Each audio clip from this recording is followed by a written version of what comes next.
MNSA at MDT, anong tingin mo doon? Makikinabang na ba yung bansang Pilipinas sa Mutual Logistics Support Agreement at sa Mutual Defense Treaty?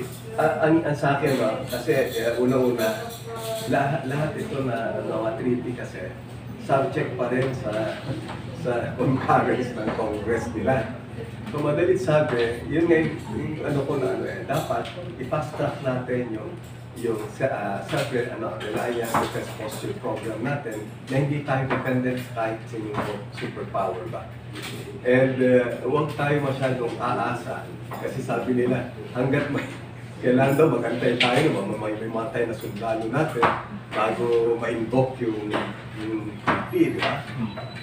And sa akin, habang ganito pa yung nangyayari, bilisan lang natin na i-modernize yung ating Air Force, yung Navy, yung Coast Guard natin, damihan, diba, yung sa SRD, yung Self-Reliance Defense Posture Program kasi, may mga proposals na dyan na dapat tayo gumagawa ng sariling barko natin, maraming na kailangan natin bilisan.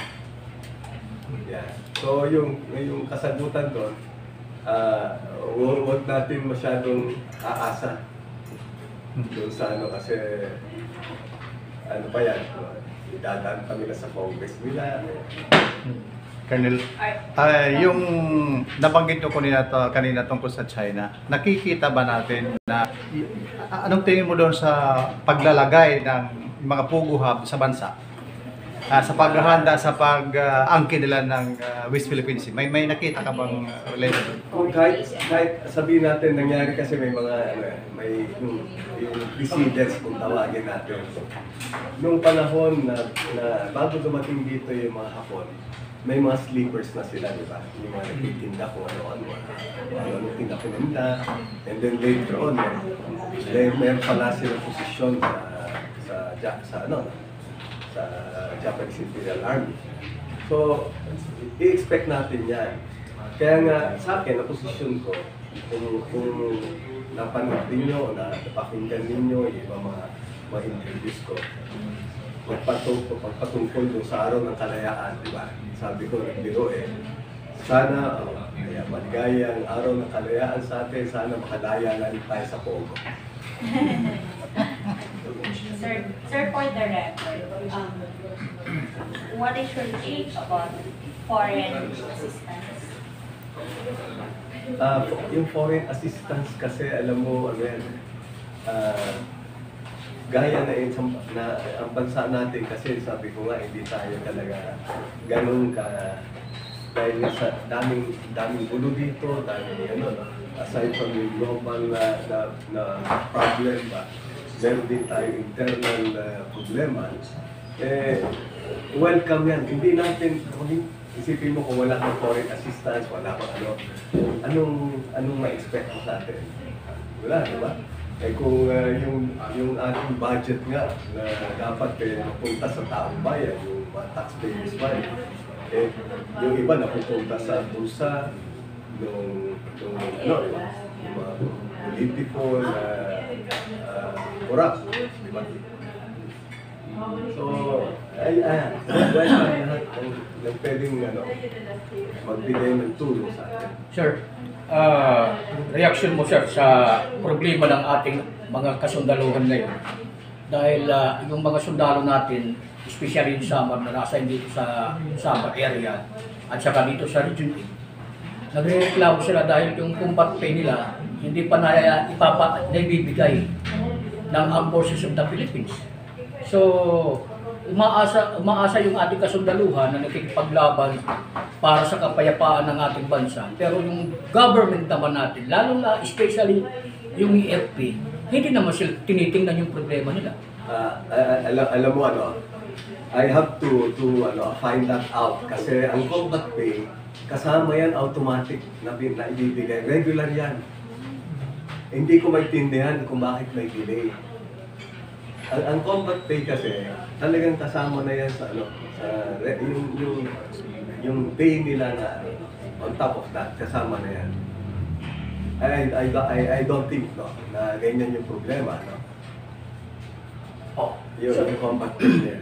Second, Colonel, kung sakaling manalo ka as a senator ng bayan, ano yung mga problema ng ating armed forces?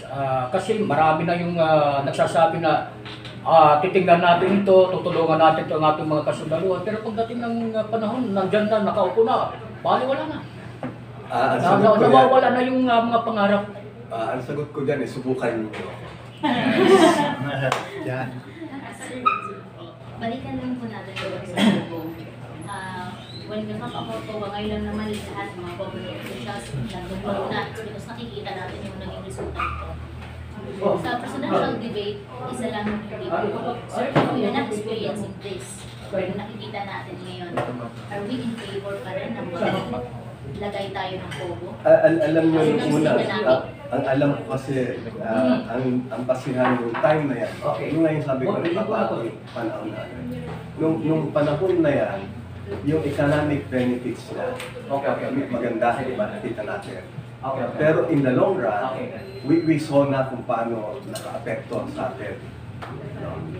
Yung criminality, makyat, nalaman natin, may human trafficking na, kung ano-ano na, may doon sa mga Pogo compound na nakitaan nila, may mga, torture chambers, mga So, yung ating moral degeneration ba, is really, mas makikita mo kung ano na. So, it far outweigh economic benefits na sinasabi. Kaya, yun yung ang position ko sa ngayon, dapat mapalaya na rin tayo sa Pogo. So, despite sir sa ginagawa ng Chinese sa atin, hindi pa rin winawala na magpasulit pa rin yung mga businesses nila dito. And even, parang nakakatawa lang isipin sir na parang probinsya na lang daw tayo ng China. Understanding. Gano'n ang nila, no? Ang normal na pananaw ng kasi nga, trade partner din natin, di ba? Ano bang gamit dito na hindi made in China? Tingnan natin yun. No? So, we at least, alam natin na may ganyan, pero na maging vigilant pa. Alam natin na kung may trabaho na to ng Intel, trabaho ng natin, mga defense forces pa. Alam natin, kaya nga makikita mo bakit may crackdown sa mga Pogo establishments. Kasi yung nag-umpisa sa Bamba, nakita nila talaga na may mga indicators na may mga uniforms, may mga kung ano na nandun talaga. So, ang kapulisan, kasundaluhan natin, nasa mga men in uniform natin should be vigilant. Sir, Isa lang sir. Sige. comment lang sir. Marami kasi nagsasabi na yung nadadapot pala sa atensyon doon sa West Philippines yung BRP Sierra Madre. Na gusto ipatanggal ng China. Kung tatanggalin daw ito yung maging solusyon sa tension doon. What do you think, sir? What's your stand about this? Hindi ko papayag. Ba't ko naman naalisin yun yun ang simbolo lang na parang marker ba ng ating pag-aari ng lugar na yan. Pag inalis mo yan, parang tawa-tawa na lang ng China. Sir, do you see the connection between corruption and political dynasty? Corruption and ito yan. Yung may mga papansin